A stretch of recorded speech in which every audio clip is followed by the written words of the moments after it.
Bienvenue dans Genre de voix, parcours de transition vocale. Nous allons continuer d'explorer le vécu et le lien à la voix, ici avec une personne à l'identité de genre masculine.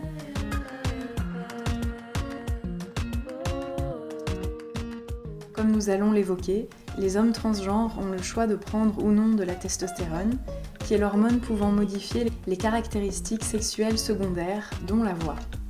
Nous parlerons ici du choix de la prise d'hormones, de la mue de la voix et de ses conséquences physiques, mais aussi beaucoup plus larges. C'est surtout une vision singulière que nous entendrons à travers le témoignage de ce jeune homme qui nous partage son parcours et ses ressentis. Si la testostérone aggrave la voix, on se questionnera aussi sur l'accompagnement logopédique. Cette interview préserve l'anonymat de la personne. Bonne écoute! Bonjour. Bonjour. Est-ce que tu veux bien te présenter? Oui, du coup j'ai 22 ans, je suis étudiant à l'ULB en 3e. C'est le gros de ma vie. Oui, en ce moment tu t'étudies beaucoup. C'est le début du blocus, du coup, ouais, je ne fais que ça de ma journée, disons. Ah, dur, oui. Pour les personnes qui nous écoutent, qui ne sont pas en Belgique mais qui seraient en France, on peut juste expliquer ce que c'est le blocus. Du coup, c'est les 2 à 4 semaines préparatoires à la session d'examen. Il y en a une en décembre, une en mai, et puis plus ou moins une en juillet-août, quoi, pour chaque session. Ouais, c'est ça. Donc Ouais. c'est la phase de Le stress. préparation de stress, ouais. Du coup, déjà, merci beaucoup d'être là pour venir me parler à ce micro et pendant ta période de blocus. Et tu étudies quoi? Je suis entre la fac de sciences et d'ingénierie, en bio-ingénieur, du coup. D'accord.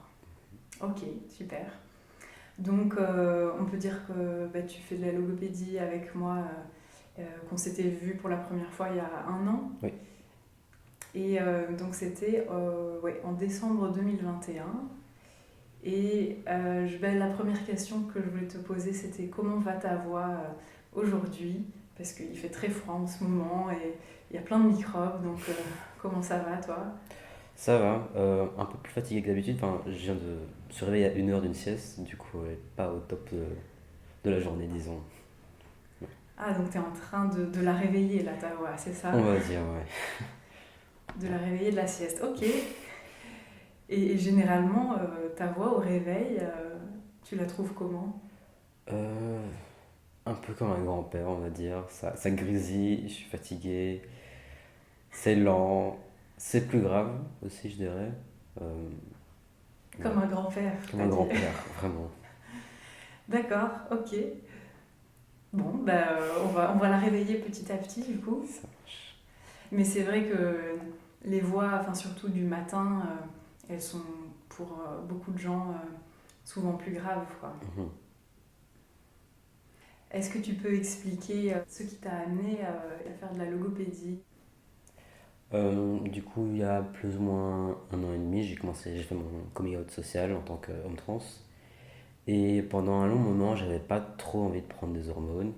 Alors je me suis dit que je pourrais masculiniser ma voix, on va dire se mettre du coup sans hormones, par la logopédie. Et puis au fur et à mesure, j'ai changé d'avis. J'ai commencé les hormones il y a presque 1 an là.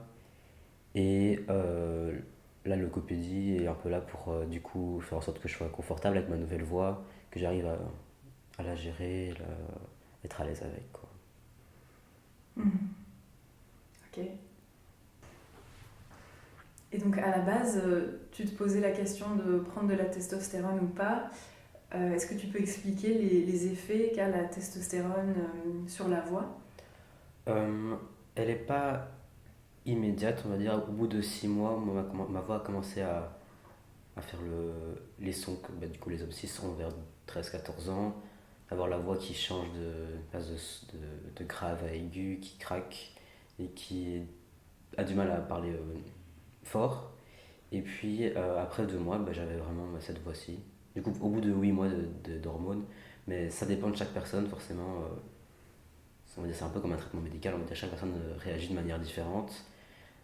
Il y a des personnes, je connais un gars qui, à bout de 2 ans et demi, a pas vraiment mué. C'est un peu descendu, mais c'est pas. une voix masculine, on va dire. Ah oui. Ça dépend, oui, de chaque personne, mais en général, oui, ça épaissit les cordes vocales, il me semble, du coup. Et ça Mhm. fait qu'on a une voix plus grave et plus masculine. Ouais. Voilà. Et pour toi, ça a été un peu. T'as pris du temps quoi, de prendre cette décision de prendre ou pas de la testostérone. C'était par rapport à la voix vraiment ou c'était un peu plus large que ça C'était un peu plus large. Bah, déjà, j'avais un peu la peur de regretter. J'étais sûr de mon choix, mais on va dire que c'est un peu de transphobie internalisée, on va dire, et tout ce qui est projeté par les médias, et trucs comme ça. L'idée que les hormones font des dommages irréversibles, pardon. Ah oui. Et du coup, j'avais cette idée un peu en tête. Enfin, mes parents étaient pas très. Enfin, ma mère surtout n'était pas pour. Mon père n'était pas au courant à ce moment-là. Et du coup, j'avais vraiment peur de l'effet que ça aurait sur mon corps et tout. Et il y a quelques. Je sais pas si je peux parler de ça là-dessus, mais du coup, il y a des modifications de l'appareil génital avec la testostérone. Et j'avais un peu peur de ça. Ouais. Et au final, je regrette rien du tout, quoi. C'était vraiment une bonne décision et ça me fait du bien. Ouais, parce que Ouais. là, t'es content en tout cas du résultat. Mhm. C'est-à-dire que ta voix s'est vraiment aggravée. Ouais. Ça continue de descendre apparemment. J'ai une amie musicienne qui me dit qu'à chaque fois qu'on se voit, ma voix a encore changé. Je l'entends pas Ah oui. personnellement, mais elle me dit ça du coup. Ah, chouette. Tu dirais que. Enfin, elle s'est quand même beaucoup aggravée, ta voix, et Oui. assez rapidement Mhm. avec la testo. Ouais.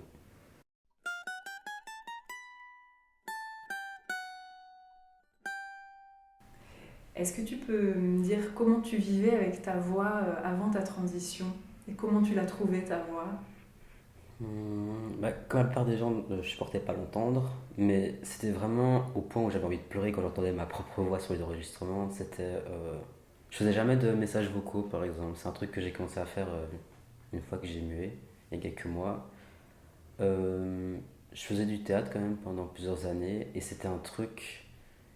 J'aimais bien le théâtre, mais la partie sur le travail de la voix, c'est toujours été un truc qui me posait problème.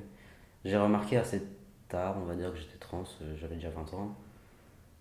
Enfin, c'est pas super tard dans une vie, je veux dire, mais genre, malgré tous les signes qui disaient qu'il y avait un truc, j'ai pris longtemps pour remarquer que mettre les mots sur le fait d'être trans, quoi. Et du coup, j'avais un malaise, mais j'arrivais pas à mettre le doigt dessus, enfin, comprendre que c'était parce que j'étais trans et que c'était de la dysphorie de genre. Mais du coup, oui. Mais quand tu faisais du théâtre, tu t'avais appris, du coup, j'imagine, à projeter ta voix, à Ouais. bien l'utiliser. Tu Ouais. prenais quand même plaisir à ça. Oui, quand même, je pense. Ça commence à faire un peu loin, mais T'étais adolescent, hein, c'est ça? ouais, c'est ça. J'ai fait du théâtre depuis la cinquième primaire, du coup, plus ou moins 10 ans. Enfin, à l'âge de 10 ans, j'ai commencé vers l'âge de 17 en cinquième secondaire, 6 ans plus tard. Ah oui, donc c'était une longue pratique, ouais. Oui. J'ai fini par avoir un petit diplôme, mais bon, ça vaut pas grand chose, on va dire. Ah ouais. Ouais. Et du Donc coup. t'aimais le théâtre, t'aimais t'exprimer sur scène, Mhm. mais avec ta voix, qu'est-ce qui se passait Euh, hmm. On va dire dans les pièces de comédie, ça allait, mais tout ce qui était monologue et déclamation, ça posait un peu problème. Surtout que il y a d'autres trucs liés forcément à la voix, parce que quand on est tout seul sur scène, on est inspecté, ça me posait problème aussi. Mais quant à la voix, pour des discussions normales en théâtre, ça allait. C'était vraiment au moment où j'étais au centre d'attention que ça posait problème, Mhm. quoi. Et comment tu l'as qualifiée ta voix d'avant comment tu l'as trouvée? Hmm. Bon, bah déjà féminine, fort aiguë, fort. Moi, elle me dérangeait à l'oreille, genre vraiment, ça me faisait un peu penser à un grincement. Je pense que je suis un peu dramatique vu que c'est ma propre perception et c'était sûrement pas le cas des autres personnes, mais je la détestais vraiment. Enfin, je sais pas, elle était chiante quoi. Oui, Elle me tapait sur les nerfs. moi j'avais noté, oui, qu'en effet tu l'as trouvée aussi trop jeune. Oui. Bon, il se trouve que t'es quand même jeune Ouais. toujours à l'heure actuelle, mais Tu l'as trouvé peut-être vraiment encore plus jeune, voix d'enfant ou d'adolescent? Oui, je crois que c'est vraiment un truc, la perception de la jeunesse a commencé avec ma transition, parce que une voix de femme pour cet âge-là, ça allait, mais en tant qu'homme, avoir une voix aussi aiguë, ça faisait vraiment très jeune, quoi. Ouais. Ça m'arrive encore maintenant quand je ne parle pas que les gens pensent que j'ai 14 15 ans. Je suis là, ah non, pas du tout. Quand Ouais. tu parles pas? Oui, même avant que j'ouvre la bouche, on me voit encore assez souvent comme une femme, on va dire. Ça m'est Ah arrivé. d'accord, Ouais. ok, au niveau du, entre guillemets, passing. Oui, c'est ça. Et le fait d'avoir une voix qui est beaucoup plus aggravée aujourd'hui, j'imagine que là, il n'y a Oui. plus de doute, Mhm. tout le monde te genre au masculin. Ouais. Faut que je parle avant qu'on m'adresse la parole, par contre. Ah Ça, oui, c'est vrai que. ouais, ok. Et j'avais aussi noté que tu trouvais ta voix agaçante avant. Est-ce que c'était le côté trop aigu qui était agaçant pour toi?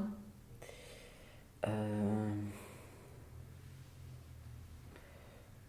C'est peut-être, oui, je pense, le côté aigu, mais aussi j'ai l'impression que c'est une voix de personnalité de personne chiante. Je sais pas comment dire.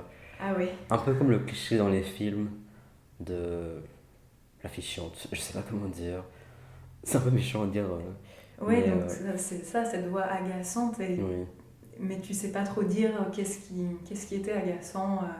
C'est vrai que Non. dans l'inconscient collectif, on a un peu cette idée d'une voix trop aiguë qui va un peu percer les tympans Mhm. et c'est pas très bien vu aujourd'hui, quoi. Non.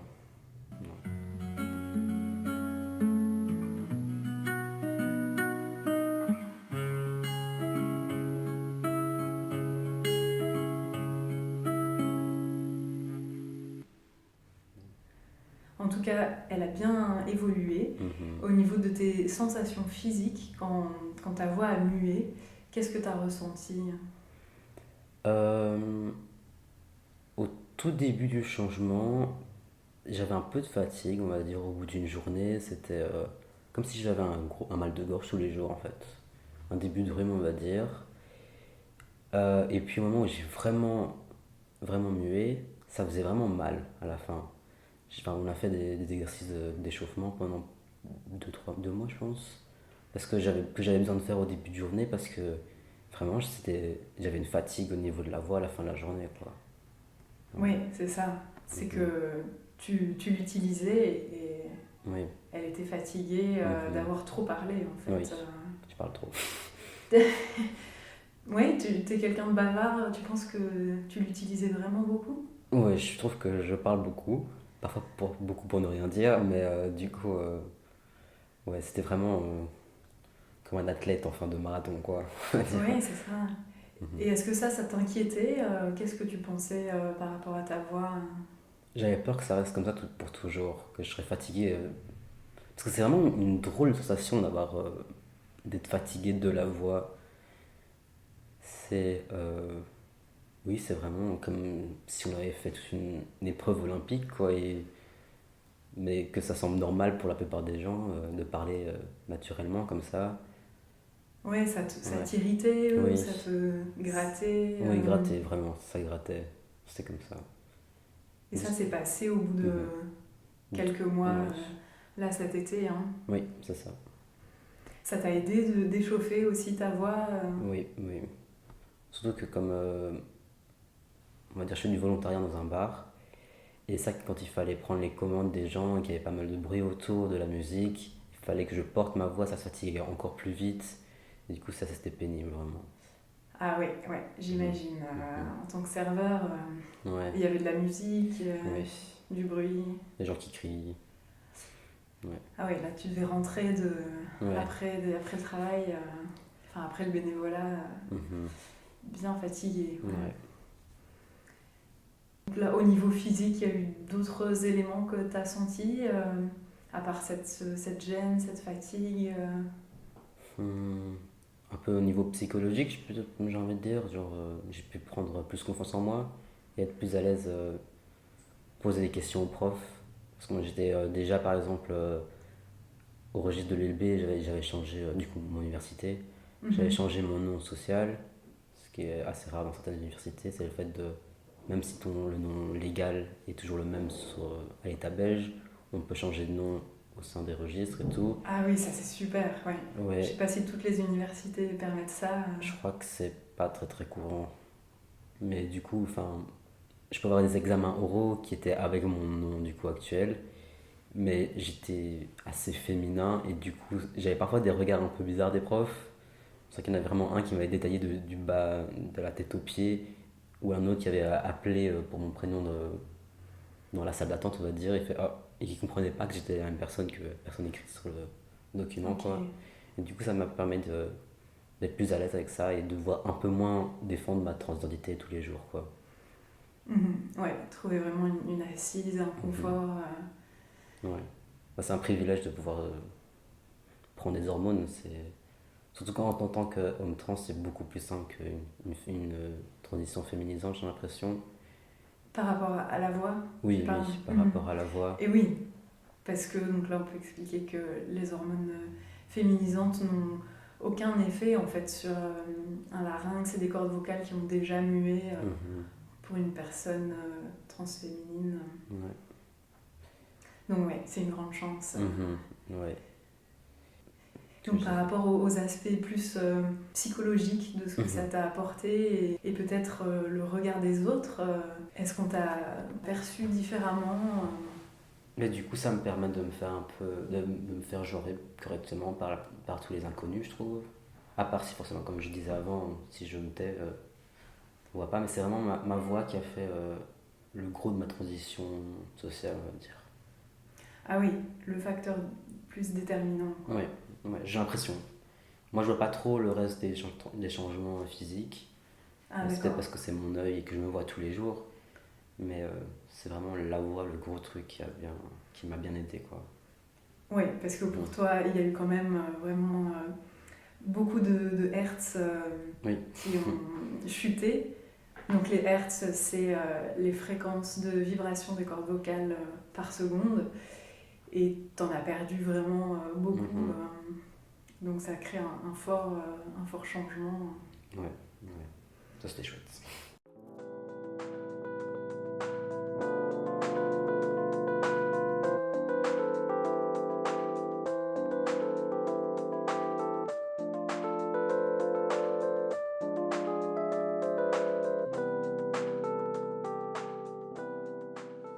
Parmi tes proches, comment ils ont réagi face à ce changement quand même assez rapide?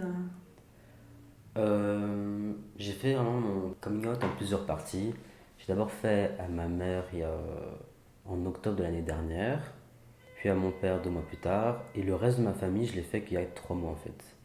Du coup, j'avais déjà mué, Ah oui, très récemment. Ouais. oui, et du coup, il était un peu, on va dire, dans une espèce de déni. C'est pour ça que j'avais mal à la gorge, mais absolument tout le temps, et que j'étais enrhumé en plein milieu de l'été. Mais tu disais donc à ta famille qui n'était pas au courant que tu avais juste mal à la gorge, Mais ça? pas forcément, même si je le disais moi-même, c'était genre, je disais, ah, c'est un peu bizarre ta voix.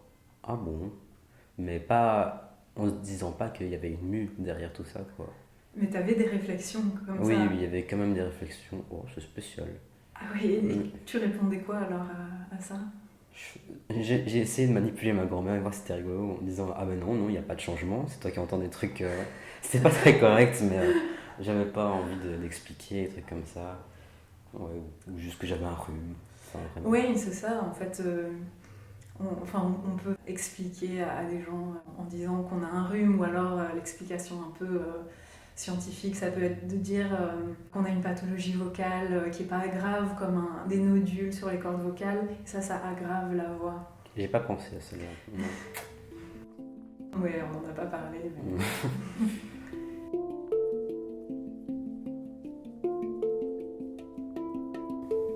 Donc ta famille se posait des questions jusqu'à ce que tu leur dises finalement, Ouais. bah non, je fais une transition, je prends des hormones. Ouais, c'est ça. Oui. Ça n'a pas vraiment aidé rectifier le mégenrage auprès de ma famille. Ils sont un peu, voilà, pas très réceptifs, on va dire. Mais sinon, avec mes amis, c'est passé tranquillement. Je reçois encore des compliments maintenant. Oh, c'est chouette ta nouvelle voix et tout. Ça, c'est chouette. D'accord. Donc comme quoi les personnes qui, on va dire, veulent pas faire d'efforts, veulent pas vraiment l'accepter. C'est pas un changement de voix ou Non, des efforts de ta part qui vont bien non, genrer, quoi. c'est dans l'oreille qu'il y a un problème. Le problème vient de quoi? Tout à fait. Mhm. Et ça, t'as pu un peu te détacher par rapport à ça et te dire que finalement, bah, t'y peux rien, quoi. J'essaye, mais enfin, ça dépend un peu de la proximité, je pense, de tout un chacun avec sa famille. Il y en a qui coupent le contact parce que ça se passe pas bien, un coming out, mais moi, enfin. Par exemple, ma grand-mère a 82 ans, je me sens mal de commencer à me disputer avec elle, sachant que peut-être dans 5 ans, elle ne sera plus là, quoi. Mais oui, je sais vraiment que c'est pas ma faute, quoi. C'était de leur faute, et Mhm. tant pis pour eux, quoi. Mhm. C'est un manque de respect, et c'est leur faute s'ils sont pas respectueux. Mhm. Je peux rien y Ouais. faire. Ouais, ouais, tout à fait. Et alors tes amis, eux, ils se sont habitués à ta voix, bah, ils Mhm. t'ont entendu progressivement aussi. Oui. Ça vient pas d'un coup, même si pour toi ça a été quand même Mhm. assez rapide. Oui, mes amis m'ont soutenu assez bien.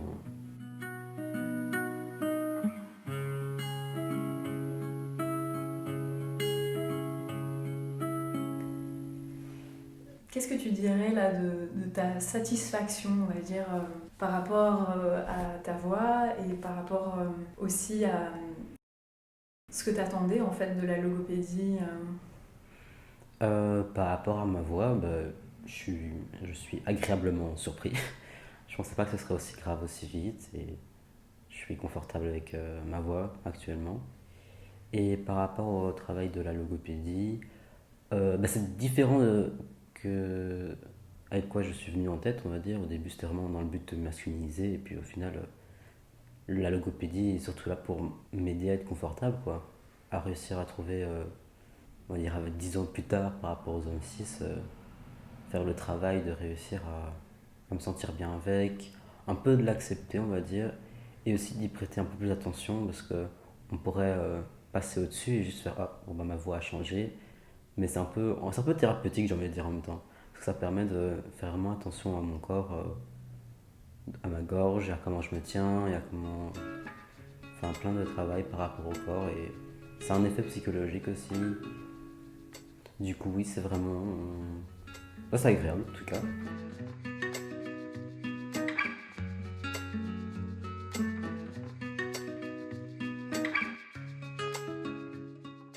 Et donc toi, à la base, ta demande c'était plutôt voilà, être confortable avec ta voix. Et finalement, maintenant que ça va mieux, tu as eu des nouvelles questions qui ont surgi. Bah, pour l'instant, on travaille sur le côté un peu nasillard de la voix, parce que j'ai l'impression de la placer un peu mal. Mais du coup, je trouvais que ma voix était un peu trop nasillarde, en fait, c'est ça le problème. Et c'est surtout ça qui me préoccupe pour l'instant. Ouais. Et aussi Et pour oui. pouvoir monter dans l'intensité sans passer dans les aigus de manière trop dramatique, quoi. Ouais. Pas pousser les aigus quand tu parles plus fort, Ouais. quoi. Et trouver aussi tes marques pour que la voix Mhm. se pose Ouais. et qu'elle soit plus forte. Ouais. Et aussi réussir à ce qu'elle sorte naturellement. Enfin, je veux dire, ma voix est devenue plus grave, mais il y a plusieurs intensités de grave, on va dire, je sais pas comment dire. C'est que Oui, même là, j'ai l'impression de parler de manière un peu plus grave que d'habitude, parce que je suis un peu plus concentré et sérieux. Et d'accord. réussir à trouver un peu le niveau qu'il me faut dans la vie de tous les jours.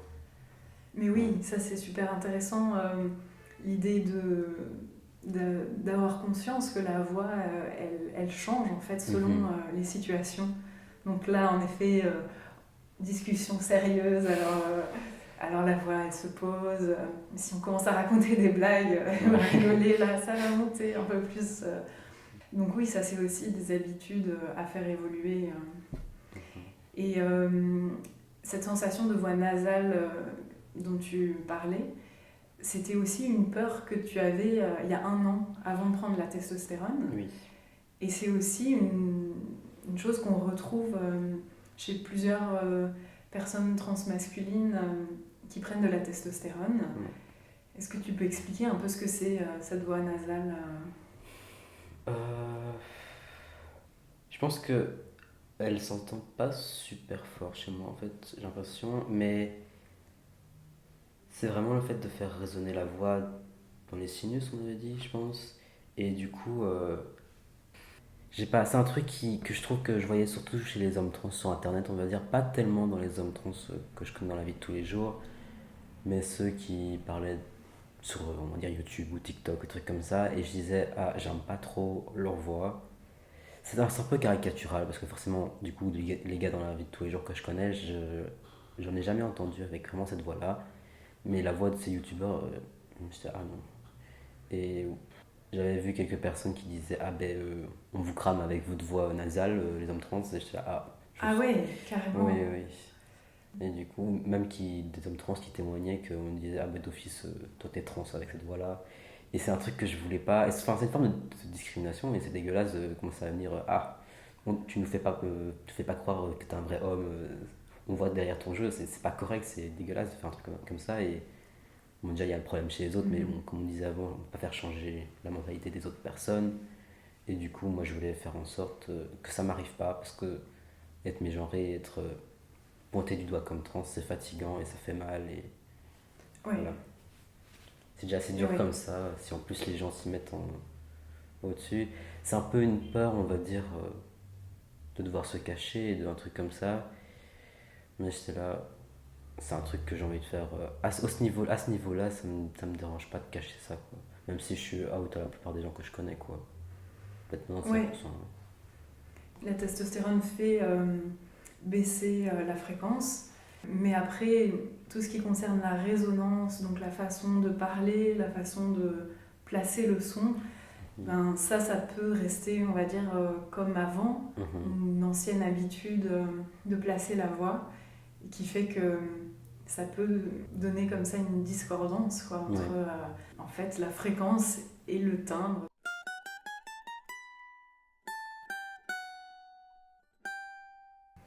Du coup, avec les petits exercices qu'on a commencé par rapport à ça, est-ce que tu arrives à un peu mieux maîtriser le placement de cette résonance ? Oui, je trouve. C'est aussi un peu rassurant sur le fait que ça peut être modifiable, j'ai envie de dire. Et je sais pas encore si on entend la différence, mais je sens un peu plus quand je parle plus du nez ou plus de la gorge, de la bouche, on va dire. Du coup, déjà pour ma propre conscience à moi, c'est déjà un truc, quoi. Et oui, ça c'est important, de développer la conscience du corps, ça aide. Pour finir, qu'est-ce que tu souhaites à ta voix pour les mois prochains ou les années qui viennent ? Qu'elle soit bien stable et bien, que je sois entièrement à l'aise avec, qu'elle ne me fasse plus physiquement mal et que je puisse vivre ma vie tranquillement. En accord avec ta voix. Ouais. Très bien. Est-ce que tu as une dernière chose à rajouter ou peut-être une réflexion ou un conseil à donner peut-être à d'autres personnes transmasculines qui se posent des questions sur leur voix ? Ben, qu'il faut il faut être patient déjà, et parce que forcément un travail comme ça prend beaucoup de temps, et même niveau hormones, faut juste attendre. Ça peut être dur, mais ça vaut le coup, quoi. Ouais. Est-ce que tu aimerais reprendre le théâtre ou faire quelque chose avec ta voix, chanter peut-être Le chant, j'ai toujours été très mauvais au chant, mais quand je faisais du solfège, je passais tout juste parce qu'ils avaient pitié de moi. Mais du coup, peut-être pas le chant, mais le théâtre, ouais, un jour. Mais c'est aussi une question d'être à l'aise avec son corps, du coup. Ça, je suis pas encore, on va dire. Mais probablement un jour, oui. Ouais. Ou la danse aussi, un truc que j'aimerais bien reprendre. Même le sport de manière générale. C'est important aussi, tout ce qui va aider à se sentir bien dans son corps, ça va aussi aider la voix, c'est vraiment totalement lié. Super, merci beaucoup en tout cas. Merci.